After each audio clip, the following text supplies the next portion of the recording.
और इसी के साथ चलिए अब दूसरी प्रमुख खबर का रुख कर लेते हैं, जो है बांग्लादेश, जहां आपको बता दें कि बांग्लादेश के हालात फिलहाल ठीक नजर नहीं आ रहे। कभी हिंदुओं पर हमले होते हैं तो कभी वहां के नेता पर, वहां की सेना पर तख्ता पलट के आरोप लगते हैं। और इन सब के बीच बांग्लादेश के मुख्य सलाहकार मोहम्मद यूनुस आज से 4 दिन के चीन दौरे पर जाएंगे। इस दौरान उनका मकसद साफ है, शेख हसीना के सत्ता से जाने के बाद द्विपक्षीय संबंधों को फिर से दिशा देना। और इसीलिए यूनुस की यात्रा काफी अहम है। चीन में यूनुस 28 मार्च को चीनी राष्ट्रपति शी जिनपिंग से भी मुलाकात करेंगे। और सीधे तौर पर देखें तो इस यात्रा के साथ ही अंतरिम सरकार प्रमुख वैश्विक शक्तियों के बीच में एक संतुलित विदेश नीति बनाए रखने की भी कोशिश कर रही है। बांग्लादेश भारत और चीन दोनों से ही अपने रिश्ते मजबूत करना चाहता है। करेंगे चर्चा इसको लेकर, साथ ही जानेंगे बांग्लादेश के ताजा हालात। लेकिन उनसे पहले आपको बताते हैं कि कैसे चीन की शरण में है इस वक्त बांग्लादेश। तो चीन की शरण में है बांग्लादेश, ये बात इस वक्त कही जा रही है क्योंकि बांग्लादेश के जो चीफ एडवाइजर है मोहम्मद यूनुस, वो आज से चीन दौरे पर रहेंगे 4 दिन तक। 4 दिन की उनकी ये यात्रा है और 4 दिन की काफी खास इस यात्रा को बताया जा रहा है। और इस यात्रा के दौरान वो शी जिनपिंग से भी मुलाकात करेंगे, जो कि चीन के राष्ट्रपति हैं, उनसे भी मुलाकात करेंगे। 28 तारीख को उनकी ये मुलाकात होगी और इस मुलाकात के कई सारे मायने भी निकाले जा रहे हैं। साथ ही ये भी कहा जा रहा है कि द्विपक्षीय संबंध जो है उनको सुधारने पर भी बात की जाएगी। चीन और बांग्लादेश के आपस के जो रिश्ते हैं उनको सुधारने की बात हो रही है। साथ ही बोआओ फोरम फॉर एशिया सम्मेलन में भी शामिल होते हुए नजर आएंगे मोहम्मद यूनुस। तो 4 दिन की उनकी ये चीन यात्रा है। इसके साथ ही आपको बता दें कि हसीना के हटने के बाद चीन के साथ नजदीकियां बढ़ाने की कोशिश इस वक्त मोहम्मद यूनुस करते हुए नजर आ रहे हैं। और सीधे तौर पर 4 दिनों की यात्रा जो काफी खास और काफी अहम। लेकिन इसके साथ ही क्या बांग्लादेश के दिल में है इस वक्त चीन है, क्योंकि ऐसा नजर आ रहा है लगातार तख्ता पलट के बाद से चीन में दिलचस्पी बांग्लादेश की बढ़ती हुई नजर आ रही है कि बांग्लादेशी प्रतिनिधि मंडलों का मेजबान भी चीन बना है, जो हमने सभी ने देखा। और इसके साथ ही कई बांग्लादेशी प्रतिनिधि मंडलों का मेजबान भी चीन बना है। और इसके साथ ही ये भी कहा जा रहा है कि बांग्लादेश के दिल में इस वक्त चीन बसा हुआ है। जनवरी में हुई बैठक में चीन ने रेवड़ियां दी थी, तो किस तरीके से आपसी रिश्तों को मजबूत करने की कोशिश इस वक्त बांग्लादेश कर रहा है। साथ ही लोन भुगतान अवधि बढ़ाई गई, ब्याज दर घटाने जैसे कई ऐलान चीन की तरफ से किए गए बांग्लादेश को लेकर।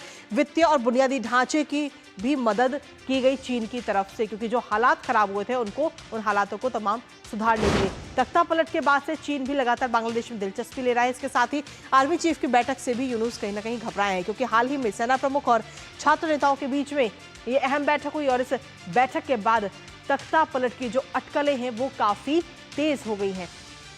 हालांकि इसको लेकर सेना की तरफ से भी अपनी सफाई जरूर दी गई है। बांग्लादेशी सेना ने मीडिया रिपोर्ट का पूरी तौर पर खंडन किया और कहा है कि तख्ता पलट जैसी कोई तस्वीर नहीं है। फिलहाल सेना ने तख्ता पलट की जो तमाम खबरें चल रही थी उन खबरों को गलत बताया, निराधार बताया है।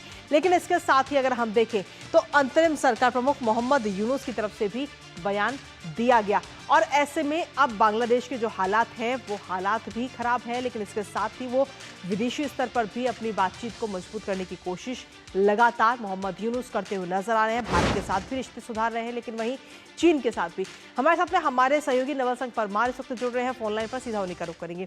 नवल सिंह परमार, अगर हम देखें तो बांग्लादेश में हालात जो है वो तो दिन पर दिन खराब हो ही रहे हैं, क्योंकि वहां पे रोजगार भी नहीं है, अर्थव्यवस्था के हालात बहुत ज्यादा खराब हो चुके हैं, हिंदुओं पर अत्याचार हो रहा है, सेना पर कई सारे आरोप लग रहे हैं। लेकिन वहीं दूसरी तरफ मोहम्मद यूनुस चीन के साथ अपने संबंधों को मजबूत बनाते हुए नजर आ रहे हैं और 4 दिन की उनकी ये यात्रा भी है चीन की।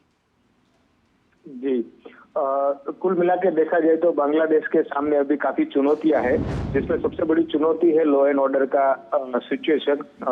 5 अगस्त के बाद से धीरे धीरे लॉ एंड ऑर्डर का सिचुएशन जो है पुलिस की कॉन्फिडेंस कमी की वजह से काफी खराब है। उसके चलते काफी वारदातें, क्राइम की वारदातें होती रहती है बांग्लादेश में, जिसमें माइनॉरिटी के खिलाफ अत्याचार भी शामिल है।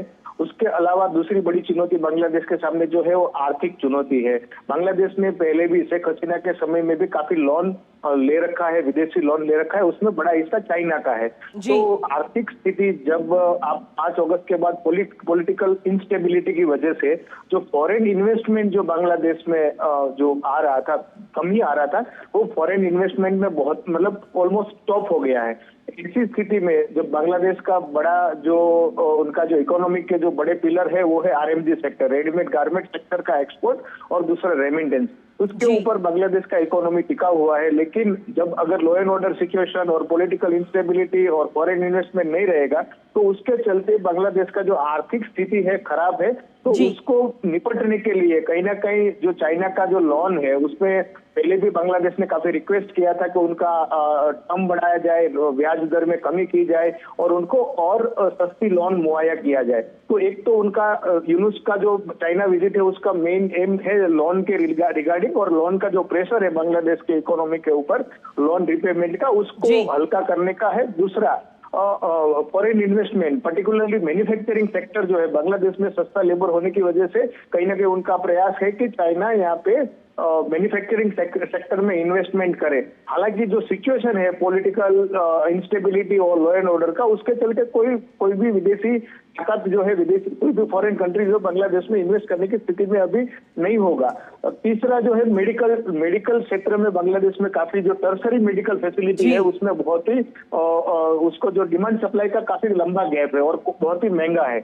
इंडिया 5 अगस्त के बाद जो इंडिया का मेडिकल टूरिज्म है उसमें कहीं ना कहीं कमी आई है due to visa issues and security concern.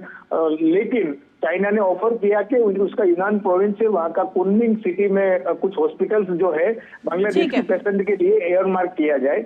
तो मेडिकल सेक्टर में उनको कुछ सब्सिडी दिया जाए या उनको सहाय किया जाए ताकि बांग्लादेश के पेशेंट जो है चाइना में सस्ती हेल्थ फैसिलिटी का उपयोग कर सके।